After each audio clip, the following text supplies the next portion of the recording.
नमस्कार दर्शकों, स्वागत है आप सभी का हमारे इस बुलेटिन में। आपके साथ मैं हूं कपिल शर्मा। ये नजर डालते हैं आज की गतिविधियों पर। शुरुआत करेंगे इंदौर से। जी हां, इंदौर के मेन रेलवे स्टेशन के रीडेवलपमेंट का काम अगले महीने से शुरू होने वाला है। यहां एक वर्ल्ड क्लास रेलवे स्टेशन बनाया जाएगा। यात्रियों की सुविधा के लिए सांसद शंकर लालवानी ने लक्ष्मीबाई नगर एवं महू रेलवे स्टेशन को विकल्प के तौर पर तैयार करवाया है।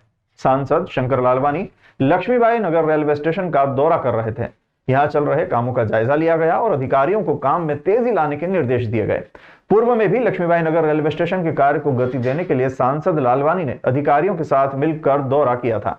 लक्ष्मीबाई नगर रेलवे स्टेशन को सर्व सुविधा युक्त बनाने के लिए 105 करोड़ रुपए से अधिक के कार्य चल रहे हैं। सांसद शंकर लालवानी ने प्रधानमंत्री नरेंद्र मोदी एवं रेल मंत्री अश्विनी वैष्णव का धन्यवाद करते हुए कहा कि इंदौर के मुख्य रेलवे स्टेशन का रीडेवलपमेंट कार्य अगले महीने से शुरू हो रहा है। उसके पहले लक्ष्मीबाई नगर रेलवे स्टेशन को सर्व सुविधा युक्त बनाने के लिए 105 करोड़ रुपए से अधिक के कार्य चल रहे हैं।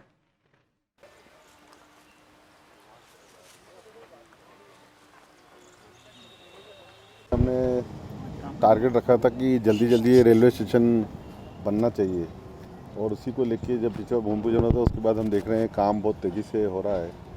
ये डबल स्टोरी जो रेलवे स्टेशन बनेगा लक्ष्मी रेलवे स्टेशन, लगभग 20 करोड़ की लागत से टेंडर में परसेंटेज कम आया, लेकिन जो स्वीकृति है 20 करोड़, लगभग 18 करोड़ के आसपास टेंडर आया है। और ये डबल बिल्डिंग जो स्टेशन बनेगा उसमें सर्व सुविधा युक्त भी है और इसमें बुकिंग ऑफिस भी रहेगा, लॉकर भी रहेंगे, बेबी केयर का रूम भी रहेगा, रेस्ट रूम भी रहेगा, सुविधा गृह भी रहेंगे। और सबसे अच्छी बात ये है कि इस बिल्डिंग में भी 2 मंजिला में भी लिफ्ट बिल्डिंग में भी रहेगी, तो ऊपर जिनको जाना हो ऑफिस के लिए या नीचे जो फैसिलिटीज आने जाने के लिए तो लिफ्ट की सुविधा भी रहेगी। इसके साथ साथ 2 नए प्लेटफॉर्म भी बना रहे हैं और उसकी कॉस्ट भी लगभग 18 करोड़ के आसपास है। और नई लूप लाइन भी डाल रहे हैं, 2 लाइन डाल रहे हैं, नया प्लेटफॉर्म बना रहे हैं। पुराना जो प्लेटफॉर्म है उसकी लंबाई बढ़ा रहे हैं और लंबाई बढ़ाने पर उसकी हाइट भी बढ़ा रहे हैं। फुल हाइट का वो बनेगा, क्योंकि जो बड़ी ट्रेनें हैं उसकी हम देख रहे हैं कि हाइट कम होने के कारण चढ़ने में असुविधा होती है। और वहाँ पर भी 4 लिफ्ट लग रही है। बीच में एक एफओ भी बन रहा है, पैदल चलने वालों के लिए भी ब्रिज बन रहा है और वो ब्रिज की चौड़ाई भी अच्छी है, बड़ी चौड़ाई है कि पैसेंजर का दबाव झेल सके। और इसमें 4 लिफ्ट इसमें भी रहेगी। तो मुझे लगता है जो प्लेटफॉर्म है उसमें शेड भी रहेगा और सभी सुविधा वहाँ पर भी सुविधा गृह रहेंगे। तो जो आज के समय आवश्यक है रेलवे स्टेशन में वो सब सुविधाएँ यहाँ रहेगी। और एक प्रकार से जो इसका पूरा इंटीरियर और जो स्टेशन बनेगा वो एक छोटे एयरपोर्ट की तरह बनेगा। जो हमारे कंसेप्ट है माननीय प्रधानमंत्री जी का, जो अमृत स्टेशन के अंतर्गत इसको लिया है और रेल मंत्री जी ने जो इसकी डिज़ाइन की है कि छोटे एयरपोर्ट की तरह ये दिखेगा, अत्याधुनिक रहेगा। और इसके साथ साथ 2 रेलवे ब्रिज भी यहाँ बन रहे हैं, आरओबी, जो सेंट्रल गवर्नमेंट ने उसकी राशि दी है और हमारे यहाँ स्टेट वाले ब्रिज वाले बना रहे हैं। एक इस और है जो कि ये जो मॉल आता है क्या कहते हैं गौरी नगर वाला एरिया, वहाँ से सावे रोड जाता है।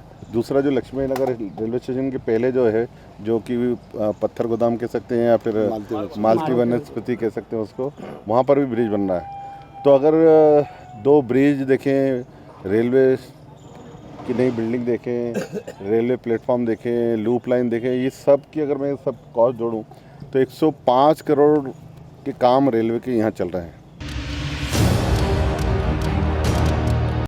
राज्य शासन द्वारा सभी विभागों में सामान्य संवर्ग के लिए सुनिश्चित कैरियर प्रोन्नयन योजना के तहत समयमान, तृतीय और चतुर्थ समयमान वेतनमान लागू किए जाने के निर्देश जारी किए गए हैं। इन निर्देशों के अनुसार आज नगर निगम इंदौर के 33 कर्मचारियों को समयमान वेतनमान के आदेश प्रदान किए गए। पुष्यमित्र भार्गव ने महापौर सभा कक्ष में इन आदेशों का वितरण किया। इस अवसर पर उन्होंने कहा कि नगर निगम के कर्मचारी शहर की प्रगति और स्वच्छता सुनिश्चित करने में महत्वपूर्ण भूमिका निभा रहे हैं। उनकी सेवाओं का सम्मान करना और उन्हें उचित आर्थिक लाभ प्रदान करना निगम का कर्तव्य है। उन्होंने आगे कहा कि कर्मचारियों की मेहनत के बल पर ही इंदौर ने स्वच्छता के क्षेत्र में राष्ट्रीय स्तर पर पहचान बनाई है। उनके भविष्य को सुरक्षित और स्थिर बनाने के उद्देश्य से यह कदम उठाया जा रहा है। महापौर ने यह भी आश्वासन दिया है कि कर्मचारियों से जुड़ी अन्य समस्याओं और लंबित मांगों का भी प्राथमिकता से समाधान किया जाएगा। इस दौरान शहर के अखाड़ा दलों को भी परंपरागत रूप से दी जाने वाली सालाना राशि के चेक प्रदान किए गए। परिषद में जहां एक और विकास के कई कीर्तिमान रचे हैं, साथ ही अपने नगर निगम के जो हमारे कर्मचारी साथी हैं, नगर निगम के अधिकारी हैं, उनके हितों की रक्षा भी प्रायोरिटी से की है। चाहे 1 तारीख को तनख्वाह निकालना हो, समयमान वेतन देना हो, काम के साथ प्रोत्साहन देना हो, उसमें भी कई सारे रुके हुए कामों को आगे बढ़ाया है। आज कई सारे ऐसे कर्मचारी जिनका 10 साल, 20 साल और 30 साल पूर्ण करने पर जो पे स्केल मिलना था, जिसको हम टाइम पे स्केल या समयमान वेतनमान भी कहते हैं, उसको देने के आदेश भी हमने आज जारी करके सभी को दिए हैं। मुझे लगता है ये रुका हुआ टाइम पे स्केल का एरियर उनके लिए बहुत लाभकारी होगा। नए साल में फरवरी माह में महापौर केसरी कुश्ती स्पर्धा का आयोजन किया जाएगा। स्पर्धा को लेकर तैयारियां की जा रही है। रविवार को छोटा नेहरू स्टेडियम पर महापौर पुष्यमित्र भार्गव और एमआईसी सदस्य नंदकिशोर पहाड़िया ने विभिन्न अखाड़ों के संचालकों से चर्चा की। इस साल जितना पिछली बार किया था, पिछले के पहली बार जितना किया था, उससे और भव्य ही करेंगे, कम नहीं करेंगे। क्या बात। लेकिन वो परिणामकारी हो, इसलिए मुझे तो बहुत खुशी होती है। हुकुमचंद मील हमने हल किया तो हर दूसरे तीसरे दिन कोई ना कोई मुझे मिलता है, बोलता भैया धन्यवाद, आपने हमारे दादाजी और पिताजी का जो सपना था वो पूरा कर दिया। ऐसे ही कुश्ती में भी 2 साल में मुझे दो हफ्ते में कुश्ती खेलने वाले जिनको मैंने इनाम दिया वो कहीं ना कहीं मिलते हैं। तो मेरे मन में तो खुशी होती है कि मैं जिस काम के लिए बना वो मैं कर रहा हूँ। मुझे तो आत्मिक संतुष्टि है कि मेरे को जिस काम के लिए जनता ने चुना उस काम को मैं ईमानदारी से कर रहा हूँ। उसके क्या परिणाम होंगे, लोग क्या प्रतिसाद देंगे, वो मुझे दिख रहा है। लेकिन उसका जो मूल परिणाम आना चाहिए लंबे समय तक, उसमें आप सबको भूमिका निभानी पड़ेगी। कोई छूट गया हो तो उसको भी अपने साथ लाएं। अखाड़ों के हमारे वो साथी जो अपनी परंपरा को लगातार संजोए हुए आगे बढ़ा रहे हैं, नए लोगों को ट्रेन करते हैं, उनको भी नगर निगम हर साल सहयोग राशि के रूप में प्रति अखाड़ा 10,000 रुपये देती है। उसके चेक का भी वितरण किया है, जिससे उनमें आनंद है और अगली बार की तैयारियां अभी से शुरू हो गई हैं। इंदौर नगर निगम मुख्यालय में जन्म मृत्यु प्रमाण पत्र विभाग की कार्य प्रणाली सवालों के घेरे में है। विभाग में न तो जिम्मेदार कर्मचारी समय पर पहुंचते हैं और न ही नागरिकों को मूलभूत सेवाएं ठीक से प्रदान की जा रही है। सोमवार, जो सामान्य कामकाज के लिहाज से सबसे ज्यादा व्यस्त दिन होता है, उस दिन भी अधिकारी अपने तय समय पर उपस्थित नहीं हुए।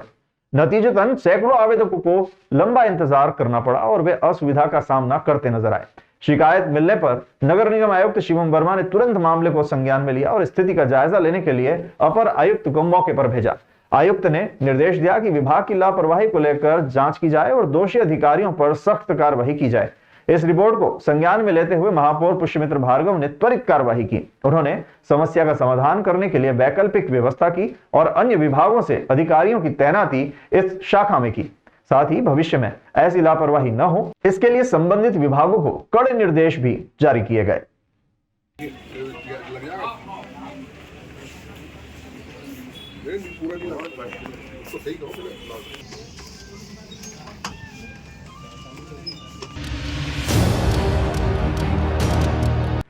पाकिस्तान बॉर्डर से लगे जिला फलोदी राजस्थान से ऑनलाइन साइबर फ्रॉड के अपराधी को कुक्षी पुलिस ने गिरफ्तार किया है। आरोपी 3 दिन की पुलिस रिमांड पर है, पूछताछ की जा रही है। वरिष्ठ पुलिस अधीक्षक मनोज कुमार सिंह द्वारा टीम को पुरस्कृत करने की घोषणा भी की गई है। देखिए, ये एक ऑनलाइन फ्रॉड का मामला सामने आया था। इसमें कुक्षी के बैंक के मैनेजर है दरपेश नीमे, उनके द्वारा जो फेसबुक पे एक विज्ञापन देखा था जिसमें इंदिरा सिक्योरिटीज़ नाम का एक एप्लीकेशन था, जिसके माध्यम से शेयर मार्केट में इन्वेस्ट करके अच्छी कमाई का ऑफ़र दिया गया था। उस आधार पर उन्होंने इंदिरा सिक्योरिटीज़ ट्रेडिंग कंपनी का एक एप्लीकेशन डाउनलोड किया और उसके माध्यम से और भी व्हाट्सएप ग्रुप में जुड़े। और उसके बाद जो अपराधी लोग थे उन्होंने इसमें उनका इन्वेस्टमेंट भी बताया जाए। एक्चुअली ये जो एप्लीकेशन था ये पूरा फर्जी था, लेकिन इसी ऐप के माध्यम से वो ट्रेडिंग करते थे फरियादी। ट्रेडिंग में उनको फ़ायदा बताया गया कि अब आपके जो 5 लाख थे 5 के 25 लाख रुपए हो गए। और जब उन्होंने उसको निकालने के लिए कोशिश किया तो बोला कि अभी ये अकाउंट लॉक हो जाएगा, इसके लिए आपको कम से कम 70 लाख रुपए का जब इन्वेस्ट करोगे तो मिल पाएगा। तब फरियादी को शक हुआ कि लगता है कुछ इसमें गड़बड़ है। उस आधार पर फिर उन्होंने FIR दर्ज कराई थी, जिसमें धोखाधड़ी का मामला कुक्षी थाने में दर्ज हुआ था। फिर एक टीम जो है हमने राजस्थान का जो फलोदी ज़िला है, फलोदी ज़िला जो भारत पाकिस्तान की जो बॉर्डर से लगा हुआ ज़िला है फलोदी, वहाँ पे भेजा गया और वहाँ से अनिल पिता भागीरथ बिश्नोई नाम का जो एक आरोपी है उसको अरेस्ट किया है। और फिर उसने बताया कि मेरे माध्यम से खाता खुलवाया गया था। उस आधार पे आरोपी को अरेस्ट करने के बाद अभी 3 दिन का पुलिस रिमांड पे है, इससे पूछताछ की जा रही है। इसमें एक पूरा एक इनकी पूरी गैंग है, पूरी वो है, तो पूरा जो सिंडिकेट है उसको हमने टारगेट किया है। उसके लिए अभी पुलिस टीम इसको आरोपी को लेकर पुनः राजस्थान गई और अगले आरोपी को पकड़ेगी। इसमें अभी टेक्निकली पूरा इन्वेस्टिगेशन जारी है। बड़ी खबर टांडा से आ रही है। जी हां, जहां धर्म परिवर्तन की बात को लेकर मारपीट की घटना हुई है। जानकारी मिल रही है कि 2 युवकों पर धर्म परिवर्तन का दबाव बनाया गया, जिसको लेकर बात बिगड़ी और यह घटना हुई। दोनों घायल युवकों को टांडा से रेफर किया गया है। पूरा मामला टांडा थाना क्षेत्र के आंबो सोटी गांव का बताया जा रहा है। फिलहाल टांडा थाना पुलिस मामले की जांच कर रही है। वहीं थाने पर संगठन से जुड़े कई लोग पहुंचे थे।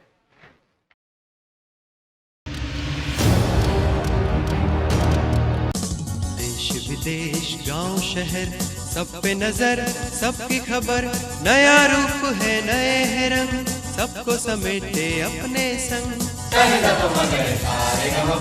आपका अपना शहर का सपना दैनिक अवंतिका, दैनिक अवंतिका, दैनिक अवंतिका। राजनीति फिल्मी बातें सब कुछ ही हम इसमें पाते। घर होटल ऑफिस या दफ्तर, क्लर्क प्यून या हो फिर अफसर, सबका चहेता सबका प्यारा दैनिक अवंतिका, दैनिक अवंतिका, दैनिक अवंतिका।